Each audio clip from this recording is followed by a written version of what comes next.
So I'm just going to talk in this video about how I work up an image on the block. I work different ways. Quite often I'll do my design on paper first with a pencil. I start with a very rough sketch, and then it gets more and more refined and worked out as I go along until I'm at a point where I'm happy enough with the image. Even if it's not 100% finished, I'm happy enough to transfer it to the block, and there'll always be things that change after that point. When I draw it onto the block and when I'm carving it, I'll make edits to the image. But if I'm 90% satisfied with the image, I'll put it onto the block. Normally I do that with carbon paper. In this case I'm just I've just drawn directly onto the block with a pencil. This is actually an old demo block from a workshop. I think it's an anglerfish, I'm not 100% sure, and I have no idea how it's going to come out. So as you can see, I've already done the eyes and the mouth, and I'm using this as a Japanese brush pen made by Pentel, which I do a lot of drawing in my sketchbooks with, but it's also great for working up the image on the block. And you can do very, see if I can show you, very fine lines with it, like this, and much thicker lines. And that's not coming up very well. And then you can also do these sort of tapered lines. And the more you use it, the more the brush end gets sort of splayed and you get a very brushy effect. But when they're new, or if you look after it, you get a nice clean line when you draw. And the ones with the grey barrels, or this is the ink cartridge here, which you can replace. The one with the grey ink cartridge has permanent pigment based ink, so when you draw onto the block, once it's dry, it doesn't come off, even when you clean the block with solvent. So once you've inked it up, printed it, you can still see your original drawing, which is useful. I'm not used to talking while I draw, so bear with me. So this is the bait, I don't know what you call it, and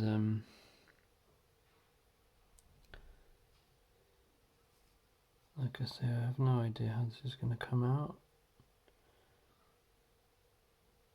A lot of my designs end up looking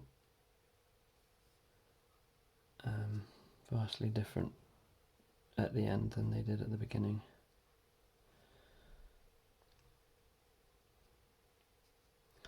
And I'm not, although I love animals and natural history, and I can watch animals endlessly and look at natural history prints of animals endlessly, my prints tend not to be anatomically correct, and it's not particularly a concern. I find if you draw a lot of animals, or you draw a lot of anything, you draw a lot of people, you just sort of get a feel for how they're put together, and if you then draw from your imagination, if you've got that sort of subconscious basic knowledge of how something works, then it hopefully means that what you produce looks at least semi-realistic. Having said that, my knowledge of fish anatomy is pretty sketchy. Pardon the pun. So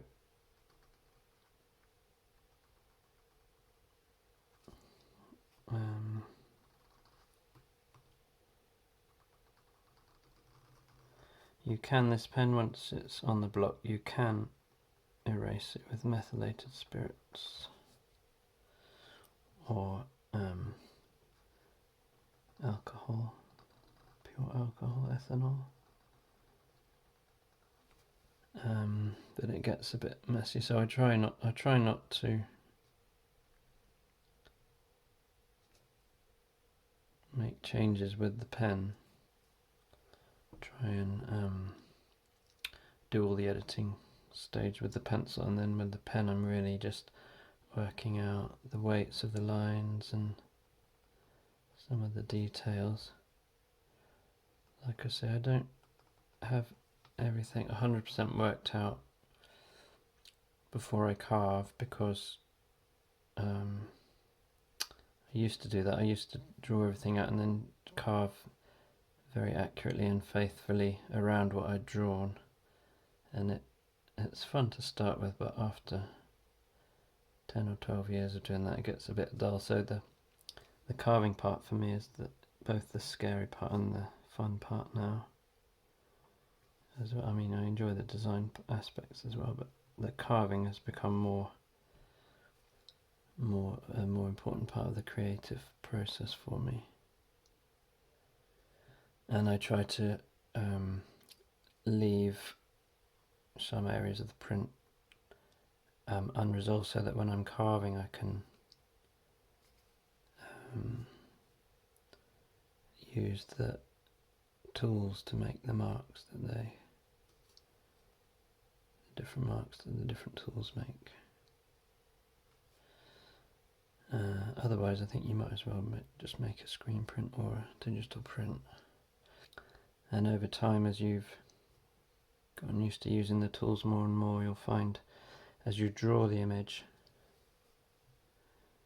you're going to know, without thinking too hard, which tools you're going to use for certain areas. So here, anytime you've got these sort of tapered lines, I don't know if you can see that, if the shadow's in the way, I know I'm going to use a large V gouge for that. So I tend to draw these tapered lines starting at the tip and then getting thicker like this. And don't forget, obviously it's the the bits I'm not drawing in that are going to be carved away.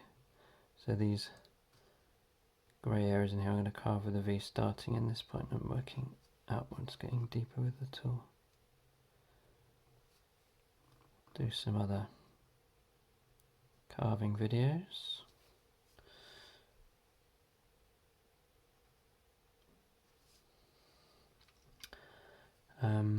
Another thing that I always say to my students who are starting out is, if you're working in black and white, is aim for a roughly 50% of the design to be black and 50% white, and that gives you a nice balanced design, but also means when you come to carve it, you've only got to remove half the lino, so it doesn't become too daunting a task. I'm faffing a bit because I'm finding it hard to talk and draw at the same time, so I think I'm just going to stop talking and finish the drawing. And I'll show you how it looks in a minute.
So there's my finished design.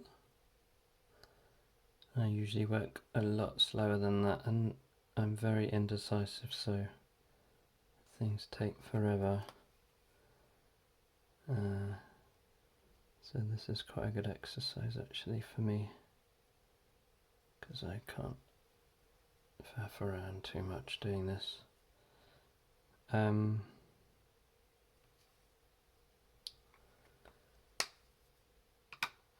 So now I'm going to carve this one quickly, see if I can get it done tonight. I'm not going to print it tonight, but I'll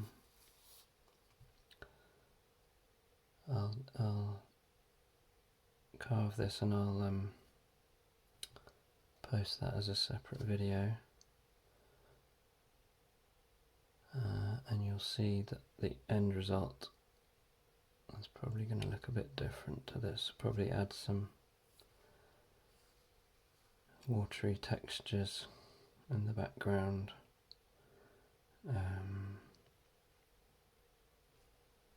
It's probably going to change these teeth here because they're not joined to the body. And I'll probably thicken up some of the lines. That's a nice thing about when you do the carving, you can make big adjustments or you can make very little adjustments. Just make the line slightly thicker or thinner, or make it wobbly or straighter.